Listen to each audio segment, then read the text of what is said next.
Hey everyone, can you hear me? Yeah? So this is my first time in Aspen, the city, or the festival, so I'm a little bit in awe. But for those of you who have been around for a long time, jump in. I want to make this it's a very heavy topic. So actually I want to make this a very interactive conversation. There are people with microphones. So if you have a question, you don't have to wait till the end of the panel to jump in. And we're particularly interested in the perspectives that you can bring on this panel, right? If you have any personal experience. So just raise your hand and someone with a mic will get to you, and then we'll have you ask your question. The panelists, as you know, because you are all on your trusty little apps, are Ron Huberman, who is right there from Chicago, Marc Levin, right next to me, Glenn Loury, also in a white shirt, and Roberto Villaseñor from Tucson. And I've broken this up. I've told the panelists that I have just 4 kind of big issue questions that I'd like for us to use as a framework as we jump into the conversation as to, so what's exactly happening? We're hearing these positive numbers about crime dropping, but we're also highly aware of mass incarceration. We're also highly aware of the very tense atmosphere in communities between police and these communities. But if crime is going down, then what's happening? Why is this happening? And is there something that we should be learning about that? Or is it in fact that there is a big disconnect and we're not doing a good job of talking about the issues that are actually really happening? I'm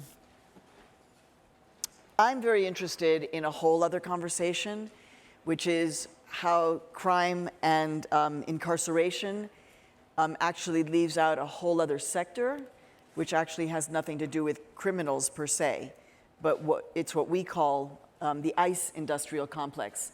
So not the prison industrial complex, but the ICE industrial complex, and ICE being Immigration Customs Enforcement. And the fact that the fastest growing group of people behind bars is actually immigrants, behind immigrant detention bars, behind jail and prison bars. So let's start off with you, actually. Ron, we're going to start with you. So what is, I don't know, do you want to do an untold story or a false narrative first? Let me do kind of an untold story. Okay, so we're going to start. Everybody's going to jump in and give us one untold story on this issue. Go ahead. So, in a nutshell, by background, I was superintendent of Chicago Public Schools. And when I was there, on the average year, we have 350 of our students are shot, and about 50 of them end up dying that are actually enrolled Chicago Public Schools students on an average year in the school system. And so we did a really big exercise and said, we really need to understand what's happening, right? Who are our students, very young, who are getting shot, and what do we know about them? And in the process of doing that exercise, what we learned about these young folks who were getting shot was that they had 5 things in common, and that we could predict exactly who was going to get shot. So of a school system of 410,000 kids, we identified a subset of 200 students that we could identify in the next 2 years had a 20% likelihood of getting shot. I think that when you told me this on the phone, I was kind of horrified. I was just like, this is data being used in a way that is really interesting and surprising, but then it's like you can predict who might get shot. Exactly, and what's the untold story is, what do we know about these subset of students who were going to get shot and get shot every day in Chicago? 5 things we know about them, right? First thing is, without exception, they all had an IEP, right? Which in education terms mean they were in a special ed diagnosis, right? Of some kind. Special education of some kind. Special education of some point, right? And generally it had to do with their lack of learning to read, right? And so it was generally around failure to read that put them into a special ed program. 2 is they followed a very specific absence pattern. These were kids that didn't blow off Friday afternoon or Mondays, right? They would disappear from the grid 1 week, 2 weeks at a time and attempt to re-enter the school system, right? We knew they acted out in school and had 3 times the in-school disciplinary rate of an average student, right? We knew they had huge mobility, which means they jumped schools all the time. And then the 5th thing that we learned about them is also, almost without exception, we couldn't identify a clear, responsible adult in their life, right? So we couldn't work back to say, who do we call to intervene, right? Is it a mom? Is it a dad? Is it a grandparent, right? These kids were fundamentally on their own. So the untold story when we talk about incarceration is we know exactly, when we talk about a pipeline, We know who's in that pipeline, right? We know who's going to be victimized, right? We also know that the average juvenile homicide victim in a city like Chicago has an average of 5 felony arrests, right? So the exact same people who are the victims are also the offenders. So the untold story is that this is not this kind of unknown world. This is a very deeply known world. These are very troubled kids, right? And short of, I'm gonna keep it short, but short of intervention, which we tried lots of them, that are very expensive, high dosage interventions in their lives, right? We're not going to alter this behavior or this pattern. Glenn. This is very important. Incarceration, prison policing, jails are just one dimension of the broader program of social intervention that's available. We're making a punitive intervention the principal point at which we're meeting these kids. If we actually wanted to make a difference, we would have to think about housing, we'd have to think about income supports for families, we'd have to think about more effective educational institutions, we'd have to think about mental health and things of this kind. So I want to embed the prison complex within a broader framework of social policy and think about it not merely as finding bad actors and punishing them, but as, if you will, ministering to them in the broadest sense of that word, meeting their needs where they are. So I want you to jump in either on an untold story or a false narrative, but I would think immediately what you just said, which is you've got to look at this holistically. How many times in our lives on the conversation about crime and incarceration have we not heard it has to be looked at holistically? How many times can we continue to repeat the same thing? But Glenn, an untold narrative, or I'm sorry, a false narrative or an untold story that you want to share with us around this issue? Okay, here's a false narrative. I don't know how popular it will be. The police and the residents of high crime communities in big cities have more in common than they have that is putting them in opposition to each other. The police need community cooperation, and there are police officers here, or former police officers who can speak to this, in order to be able to effectively clear cases and do their jobs. Communities need the public safety that's secured by police officers who are effective, concerned, and involved in those communities. The false narrative that I'm trying to identify is one in which we set community and police against one another and presuppose that the only thing going on there is some kind of contest, struggle, or opposition. And when we racialize that opposition, because we've got black communities and we've got white police, and I'm not saying there aren't issues here, I'm saying the false narrative is to try to define police-community relations purely in terms of this oppositional frame. Okay. Mark. Well, I would actually say the false narrative, one of them, is the whole idea of the criminal justice system, that in fact there is no system. When you think of systems, you think that those that have a natural balance between the parts, like the digestive system. But in the criminal justice system, if police are evaluated based on how many arrests they make, which is common, that could mean that there's more crime and that they're deterring less crime because they're not being visible and in the right places to deter things like people breaking into cars and things like that. And of course, prosecutors in many places are evaluated based on how many convictions they get, which of course, again, could simply mean there's more crime. And in fact, it could mean they're convicting innocent people. And the people that should be diverted entirely to mental health or substance abuse treatment are instead being convicted and being given a criminal record. So I think that that is a major problem, that we have the perverse incentives in what we call the criminal justice system. And then also I think it's really useful because many of you have a kind of cross-disciplinary interest, but to compare this to healthcare, where we say the Hippocratic Oath is first do no harm. And of course we do a lot of harm in many places in the criminal justice system, not least of which, for example, in Texas we found we were training people to be barbers in prison, but then they couldn't get a cosmetology license because of a conviction record once they were released. And in fact, the prisons themselves are criminogenic in many instances, where people come out worse than when they came in. Can you give us, I'm sorry to interrupt you, but I think that that's a perfect example of like, what? So you're training people inside the prison to be barbers, but then they can't get a cosmetology license. Can you give us another example of something that is just futile? Well, I think one of the things we talked about last night is also releasing people directly from solitary confinement to the public, which occurs thousands of times every year. And we know it has off the charts recidivism rates, including violent recidivism rates. And it's illogical, right? You're saying they're not safe enough to be in the general population of a prison, but obviously they're going to be released directly from that solitary confinement.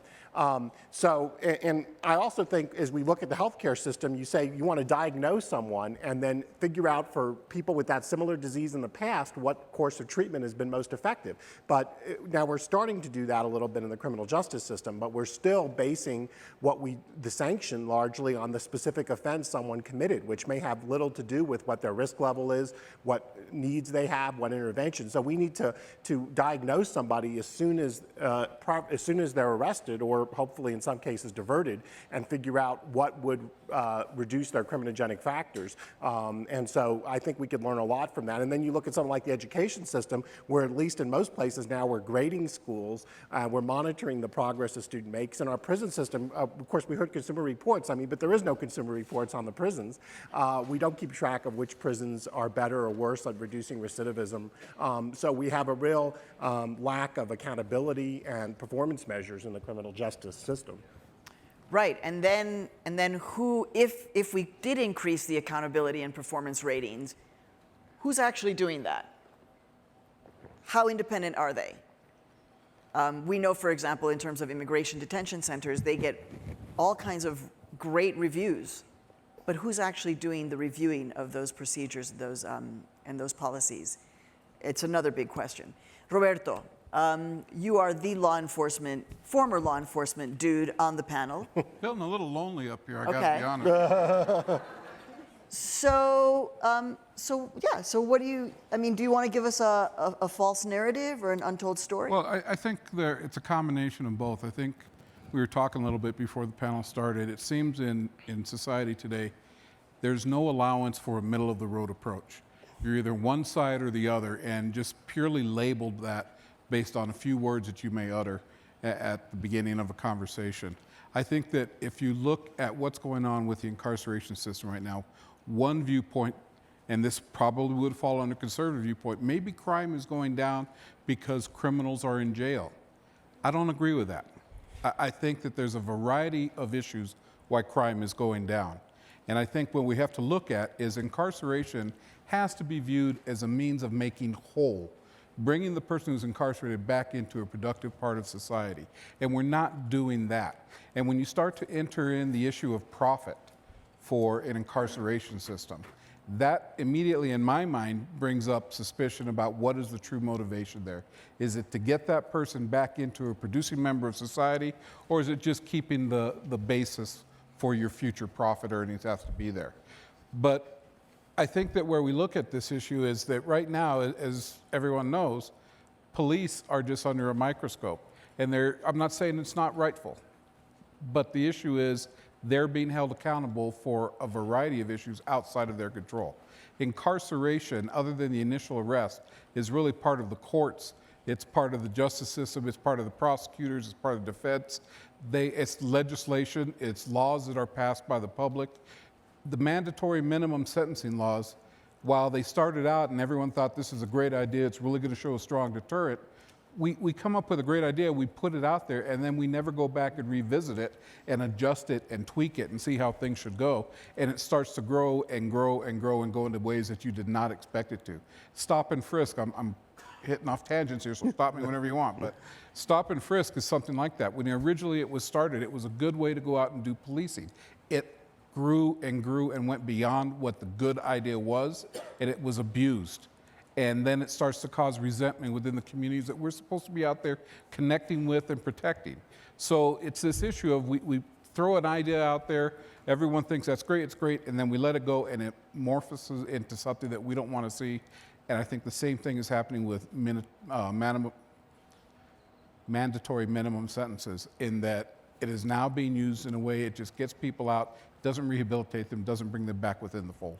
All right, so I would say that for me, one of the untold story that Roberto just touched on is the private prison industry. How many of you know? How many of you didn't know? No, how many of you did know the massive amount of private prison industry that is out there. Raise your hand really high if you knew about the private prison industry.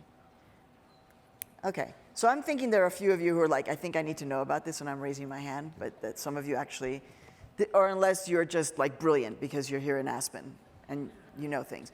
If we were to ask that question of the general public, what percentage do you think would actually know that there's a private prison industry that is growing gangbusters? Well, I can only talk about my community. I mean, we have one, and they talk about it as a alternative to avoid tax dollars being spent. And they don't, exactly, I look at Okay, well, how do you think we're paid like for this? such a false narrative, Exactly. right? So the private prison industry exists so that you don't have to worry about it as a taxpayer. Correct. Right? Our tax dollars are being paid Correct. into the private prison industry, which made billions of dollars in profit last year. Those are our tax dollars. Well, that's the controversy I'm talking about. When that gets put out there, then someone challenges that, and then it starts the conversation so people become more aware of what's going on. Can you guys jump in, Ron, Glenn, Mark, in terms of private prison industry and how, as Roberto says, once you insert the profit motive into the incarceration conversation and the immigrant detention, because private prison companies are running the immigrant detention business as well. Can you guys jump in as to how we can actually move forward in a conversation when, if there are beds out there that are empty, there is somebody who is thinking, I need to fill that bed because I need to make a profit. Well, and also it's these prison towns, and it's the case of both public and private, they want to keep those beds, and the legislators from those communities fight to keep open, whether it's juvenile or adult facilities. But we've been able to overcome that in most places because ultimately, Andrew Cuomo, the governor of New York, had a great press conference at an empty juvenile lockup in New York, and there was a law there, they had to keep paying the staff for like a year after there were no students there. And so the public, once they do find out about these things, they think this is just nuts. And another area that's related to this is, bail bond industry, commercial bail, which of course, when I first looked at it, I'm like, great, they're getting people out of jail. Well, if you have money. And so increasingly jurisdictions are making sure that there's pretrial services programs where you can be supervised and it's a personal bond, which is like $25 or whatever. But really it ought to be based entirely the in-out decision. And most people should be out prior to their trial. I mean, the idea is we're presumed innocent under our Constitution, but it ought to be based on an assessment of your risk level and not your ability to pay. And so, unfortunately, in a lot of places, we have thousands of people languishing in local jails simply because they don't have the money. Right, and then they lose their property, they lose their job, and et cetera, et cetera.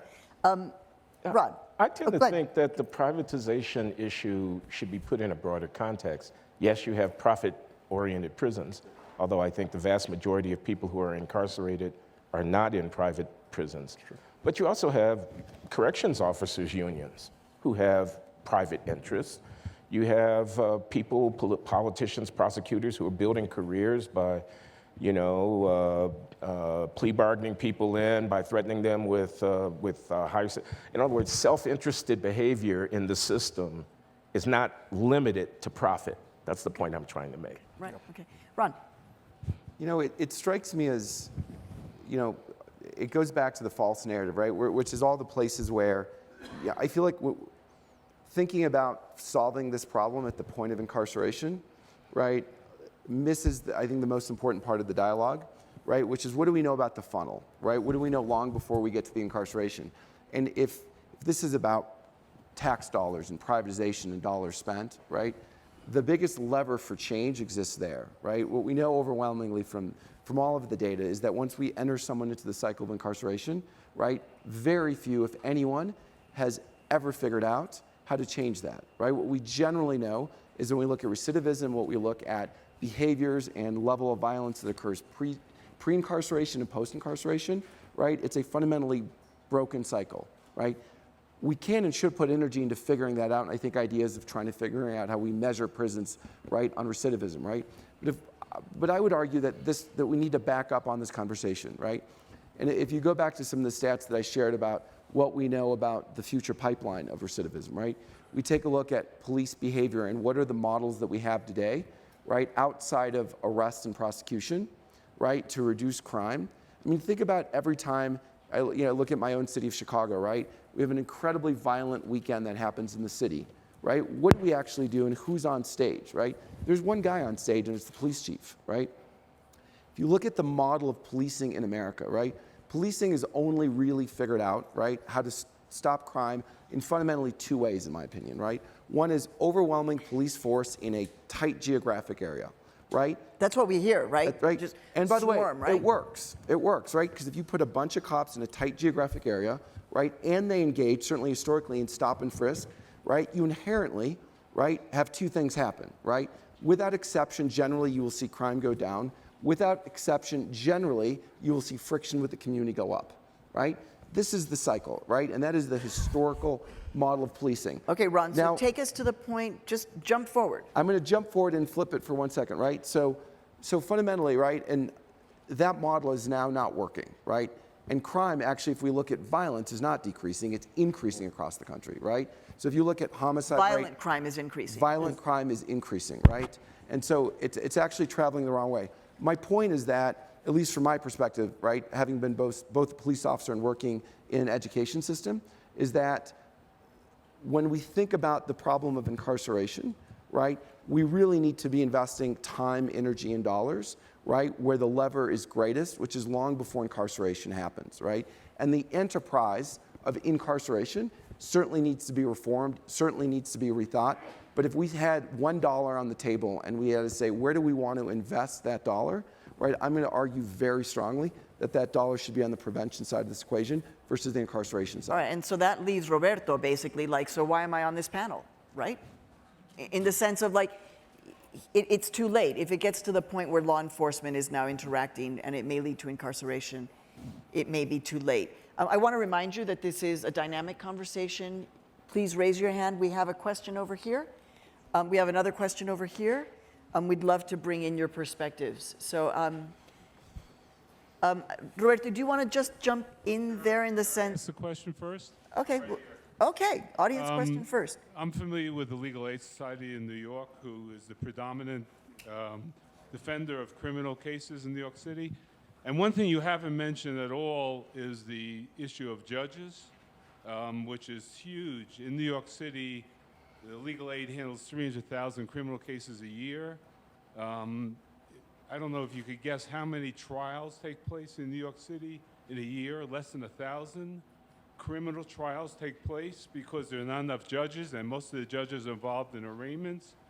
And that's a resource question. So what happens is someone gets arrested, they get arraigned, they don't get bail because it's opposed by the prosecutors. They sit in jail.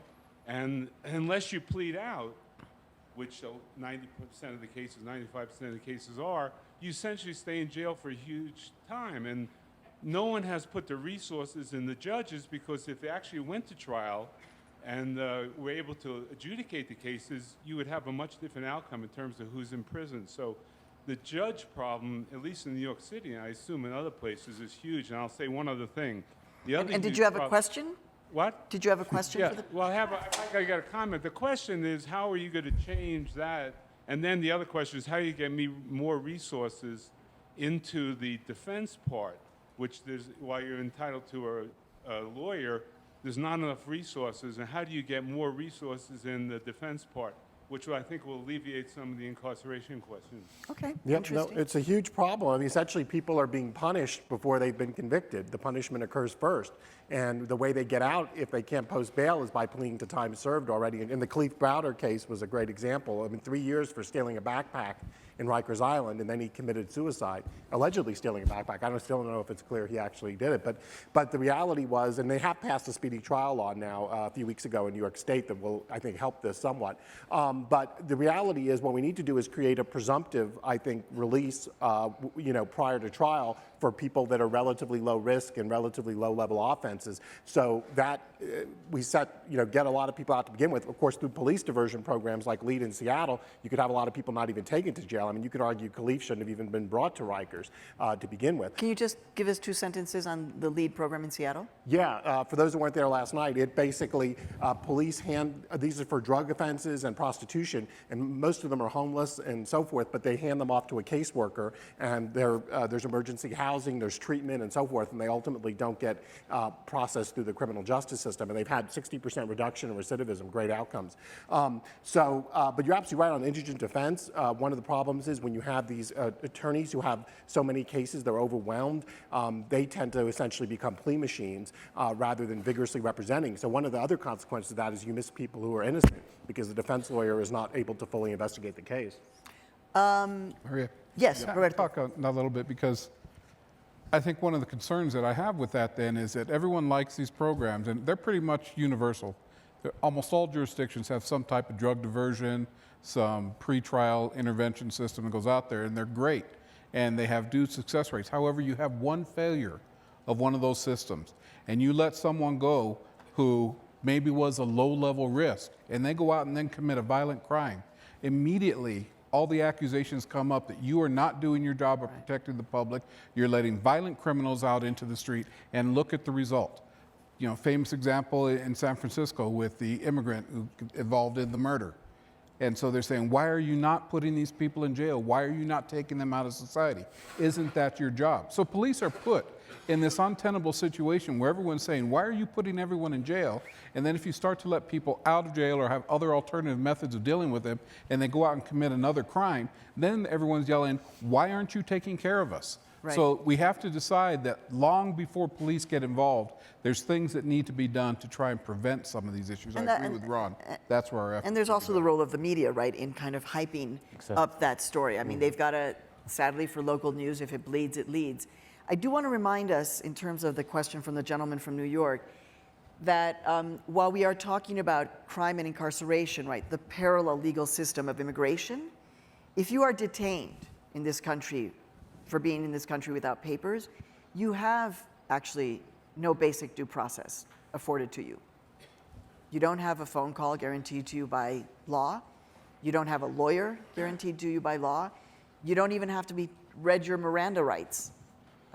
So while we're talking about this whole system, there's this other thing that is happening. Remember, it's growing huge, where basic due process does not exist. And I want us to think about that. Basic due process not existing in our country. Yes, ma'am. Hi, my name is Carlin, and I'm from Young Chicago Authors. My question is for Ron. That is your name, right? Okay, cool. I think that being in Chicago, you have a very interesting social footprint, having worked with CTA, the CPD, and Chicago public school systems. And the Untold story you told earlier, I'm just very curious, because having been a daughter of the educational system, CPS, for nearly 14 years now, your Untold story seems more to me like a false narrative. I've lost track of how many youth and how many friends that have died that I went to school with, and none of them have fit this profile. So I'm just very curious as to how do you come up with this information? What are you doing with this information? And then just really brief, I just want to say, the students in Chicago, we're very familiar with a lot of these studies that's being done on us as early as 3rd grade, trying to predict this school-to-prison pipeline. I just wanted to know, do you do any studies on the positive end to predict, I don't know, growth and who's going to survive versus spending as much time on the negatives and predicting the death of our students? Thank you. Can you just tell me where, how old are you, and are you in school or? Yeah, I'm 19 years old. I grew up on the west side, so I went to Charles Evan Hughes for 10 years. I went to George Westinghouse College Prep for 4 years. I'm currently at Trinity Christian College on the south side of Chicago. Thank you for your question, Ron. Great question. What I would say is, Thank you. That beautiful. is this was a study that we did while I was at Chicago Public Schools to try to figure out how to intervene, right? Our goal was saying this violence problem is overwhelmingly problematic, right? And the only way that we could begin to intervene is to understand of our students that were shot, right? What could we do, right? And so this was just a factual study where we went through and we looked at the last 1,000 students who had been shot, and we said, what can we figure out about these students so we could find a way to intervene? And at the time that I was in Chicago, and we set aside $40 million to do nothing but intervene with 800 kids, right? And it was basically spending about $20,000 per student with the idea that could we find and get a community mentor and support around these students to try to transform behavior. And what we learned is and it was a very, it was by Chicago standards, certainly in a system that doesn't have a lot of money, a big investment. But what we learned is that with about 50% of the students that we intervened with, we provided support for, social emotional support. We identified a community mentor to engage that student, right? We figured out how we'd get the teachers and principals to fundamentally engage with that student differently, is that we were able to get about a 50% alteration in behavior, right? Which means figuring out what does it take to get that student back on course, right?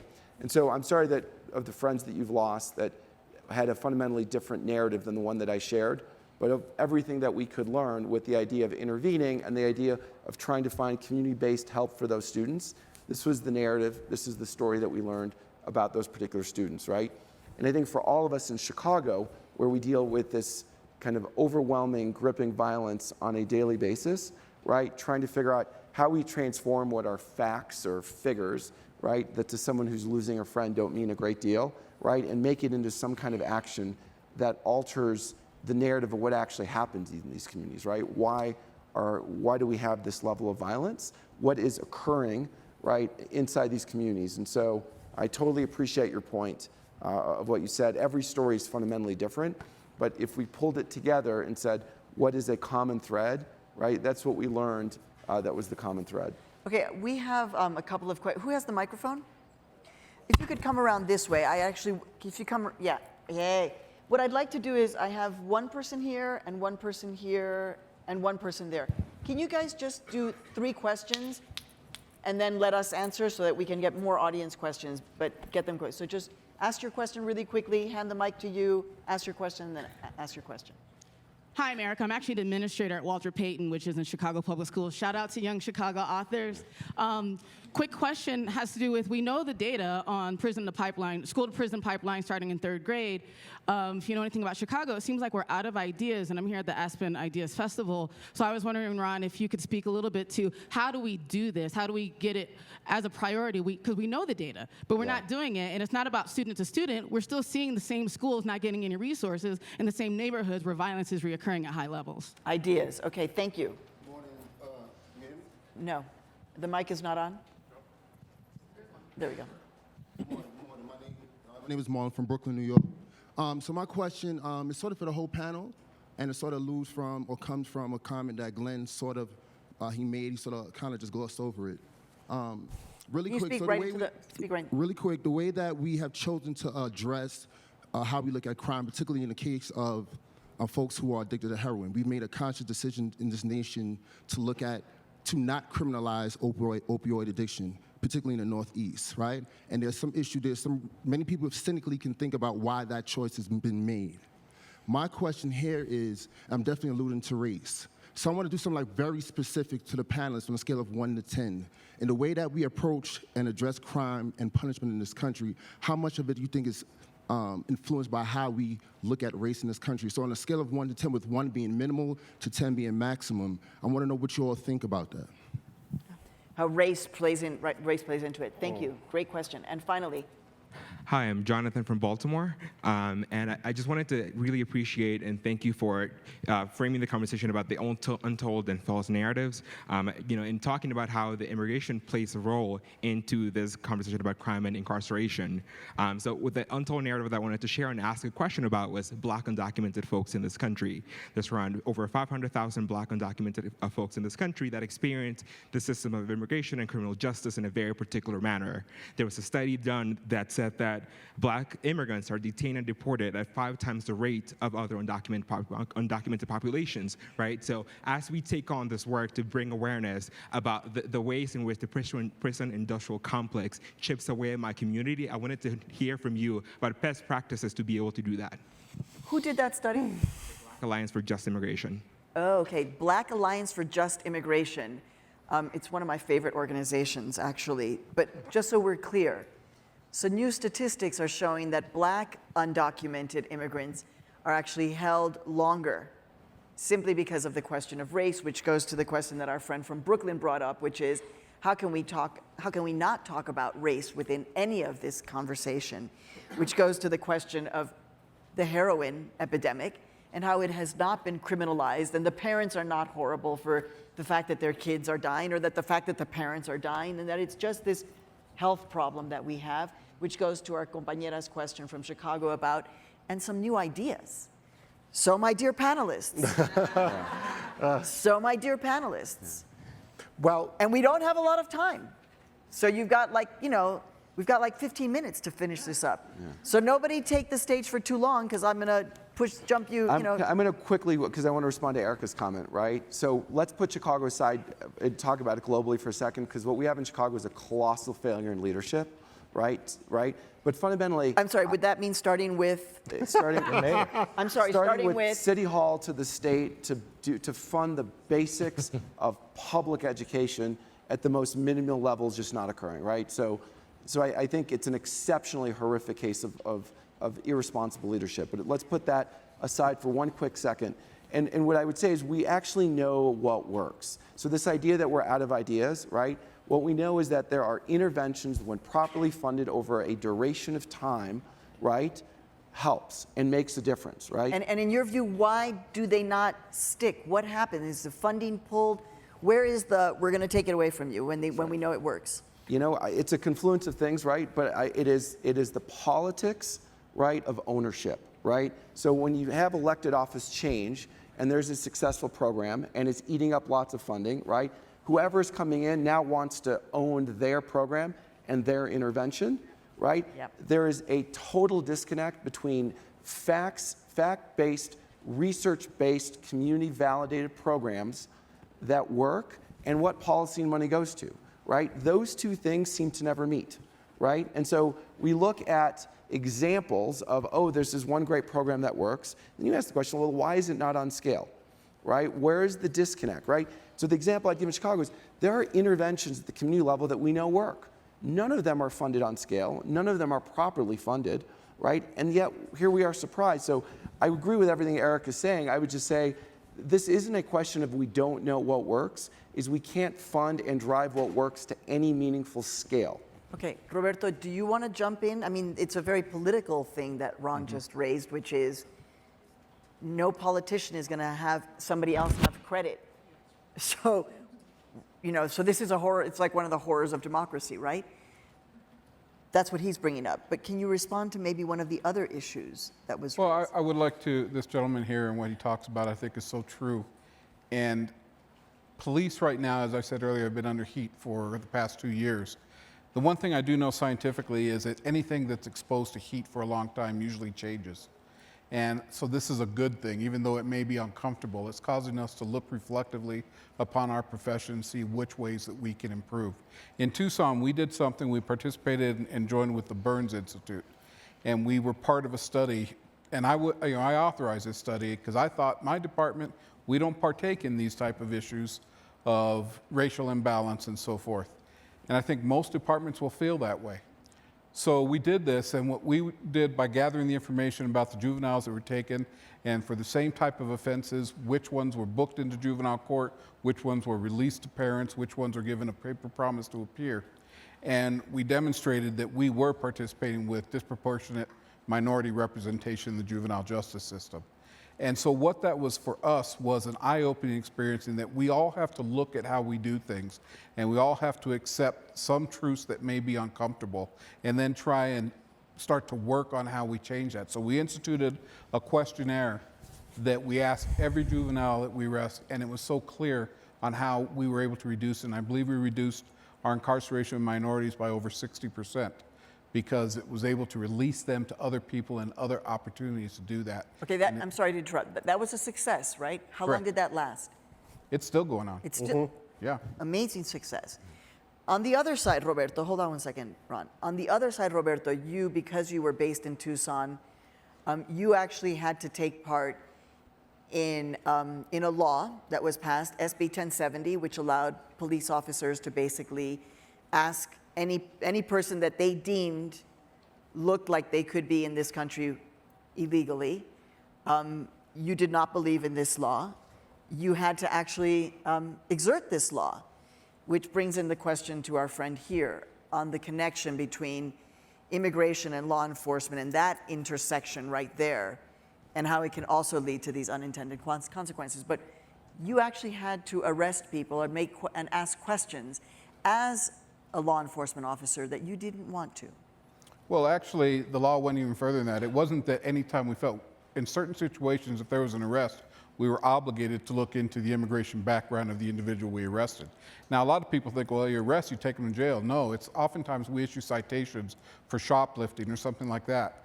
And we give them that citation in the field and let them go. But now we had to check with Border Patrol or ICE to see if they were wanted under immigration statutes before we could let them go. And would you ask that question to someone like Mark, who was caught shoplifting? And that's one thing I do take pride in my agency, is a lot of agencies just didn't change tactics. We implemented and documented that we asked every single person that we arrested.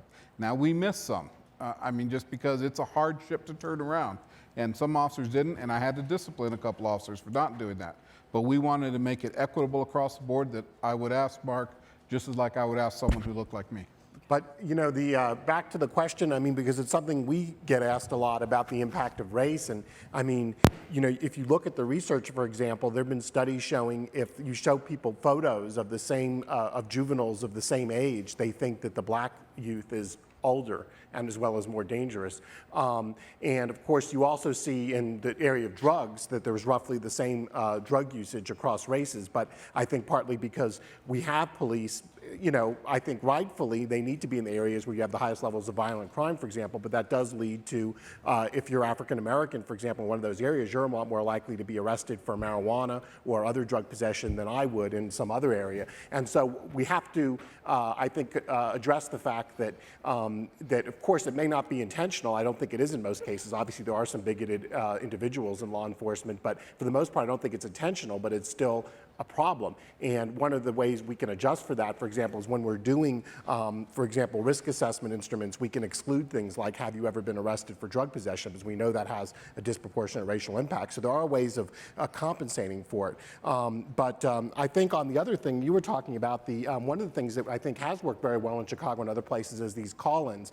David Kennedy, who's at John Jay College, focused deterrent policing or Operation Ceasefire, whatever you want to call it, but they identify individuals who are gang members who have been involved in violence before, but they have these call-ins, and they have church ministers, they have social service providers, job training and things like that, but they offer them a real positive way out of this lifestyle, and the level of desistance from the gang activity has been quite remarkable through these call-ins. Okay, so we have some more questions. We didn't answer all of them, but I know raise your hand high so that we can bring you in, and we have some.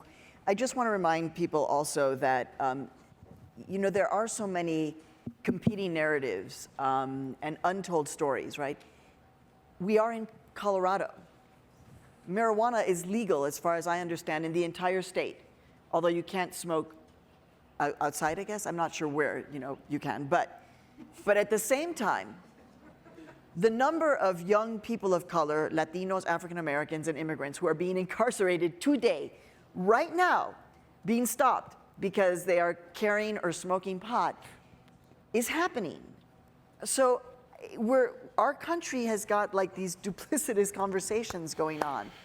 And how do we actually move forward when at the same time we're doing 3 steps forward and 2 steps back?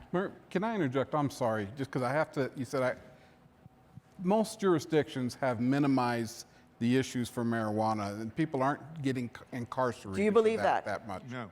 Hold on. If I'm you sorry. believe, hold on. The citations get issued like I talked about, and oftentimes now laws have been revised so that under certain amounts, they're going to serve much less sentences. If you don't agree with what Roberto just said, please raise your hands. Okay, so less than half. Look up the laws. Less than half. It's a mixed bag. It's It's a still a mixed bag. felony in Louisiana and Oklahoma for your second.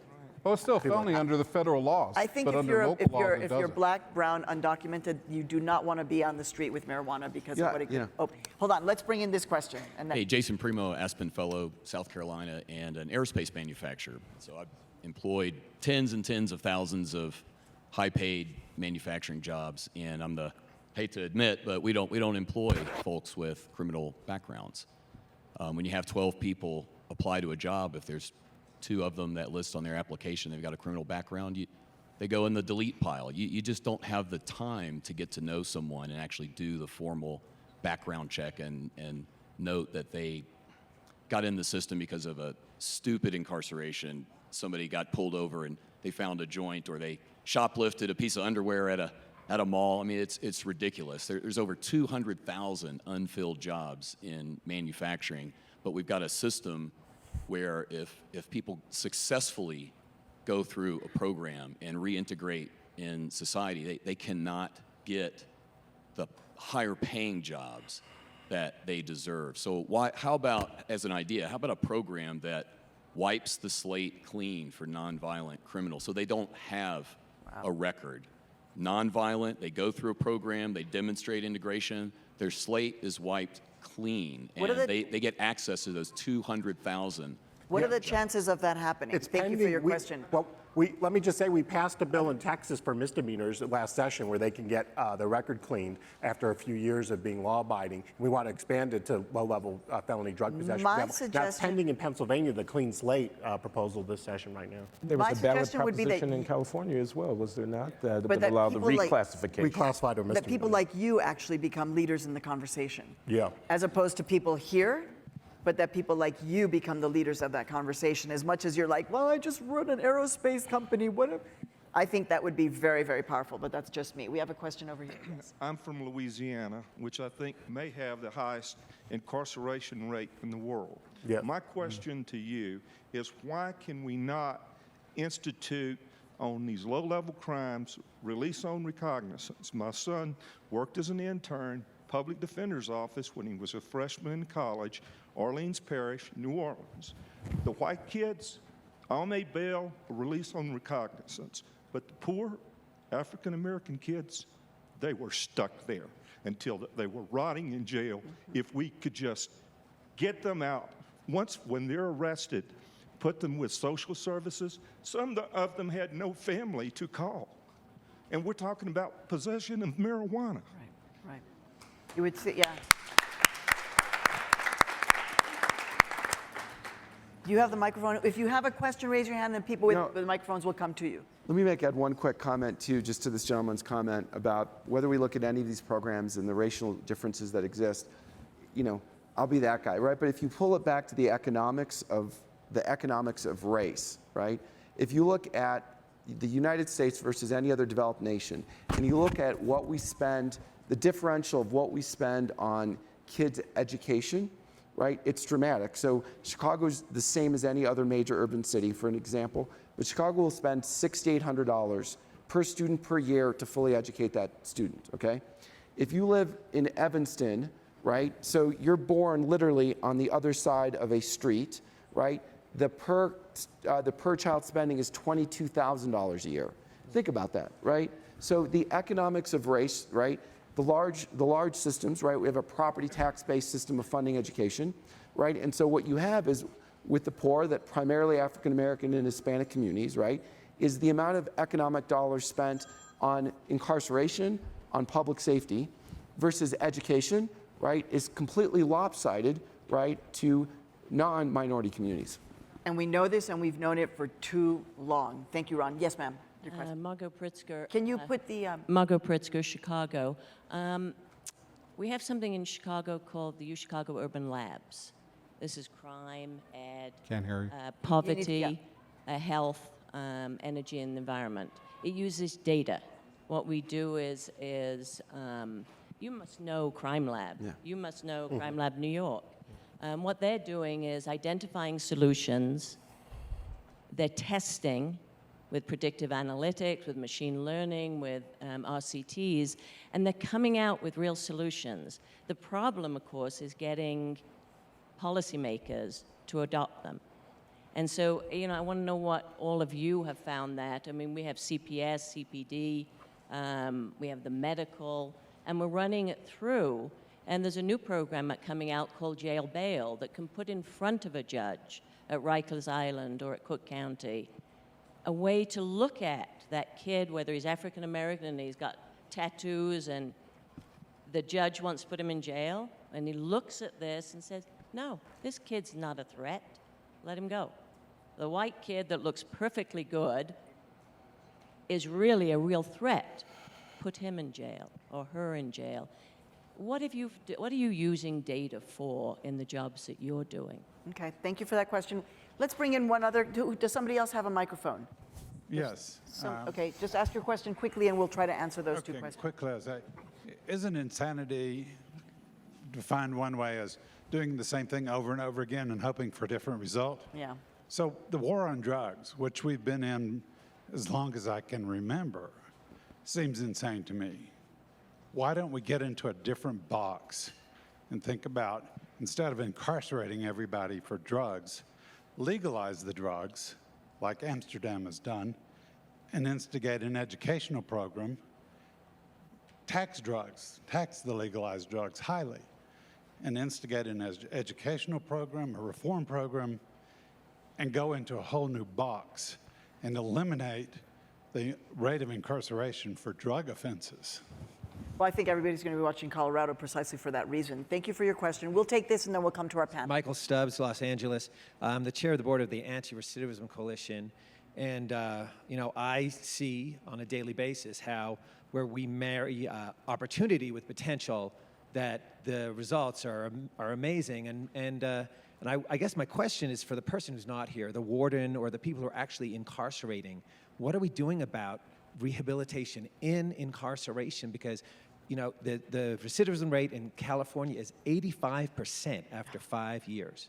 So what are we doing? I mean, this is a failed business. We're spending billions and billions of dollars, and we're just recycling, ultimately, the same damn people. And I would say that the stockholders of CCA would say, oh, it is not a failed business. An 85% recidivism rate? Ka-ching. Well, that's the perverse incentive. This system grows when it fails. But yeah, I wanted to address the question over there too, which is that I think we can move certainly in a direction of it being a civil matter. So when in the mental health area, if you're a danger to yourself or others, or urgent danger, you can be civilly committed to mental health treatment. And of course, we don't want to abuse that. But I think certainly we've seen, for example, with the heroin overdose deaths, that this could be addressed in a civil manner. There are people, I think, you see people, police departments see people passed out on the street with a drug overdose in front of a business or a home or whatever. There are people that do need to be, people that are in the greatest throes of addiction don't know that they need treatment sometimes. So I do think there is a role, but it could be civil rather than leaving people with a criminal record that's a scarlet letter. So I think we do. Now, marijuana is separate, but I'm talking about, hard drugs. I want to go to the question of like what Crime Labs is doing and with the information that we have and statistics that we have and programs that are working. Glenn, do you want to jump in on this, on the fact that, as our friend here said, just repeating over and over again and expecting different results and then pulling funding and not supporting the programs that are working? What's going on for you? Well, I don't have anything profound to say. I think it's about leadership and it's about money. I think to the extent that the laboratory, careful, empirically based results are showing programs that work, somebody has to, at the helm, has to take that under their wing, has to make that their thing, and has to push it. But, growing to scale with these interventions is expensive. So someone has to make the case that this is a good way to use the taxpayers' money. As opposed to taxpayer money making money for another corporation. Let me just say one other thing about leadership, because Roberto was pointing out that these diversion programs are susceptible to being politically unstable, because if you let somebody out and they go and do something, then it's going to blow back. And what I want to say is, I think the way such intervention should be framed in the first place is telling the public, nothing is perfect.